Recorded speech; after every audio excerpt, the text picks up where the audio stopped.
What's the number one mistake most people make when it comes to public speaking?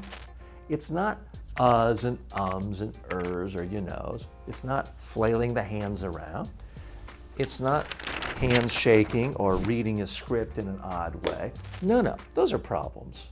But far and away, the biggest problem is simply not speaking in the first place. Looking for excuses. Well, I'm not really a speaker, or maybe you want to have more credentials or more seniority. All of those things are keeping you from opportunities, because every time you speak, someone who sees you might want to do business with you, might want to hire you, might want to engage your services. So stop saying no to opportunities.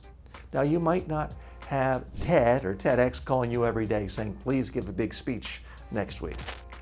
But these days, every single time you walk by your cell phone or a webcam and you don't share your experience, your expertise with people, you are essentially saying no to a public speaking opportunity.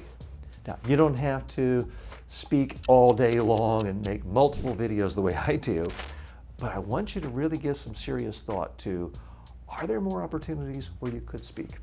Have you said no just because really deep down you didn't think you were ready?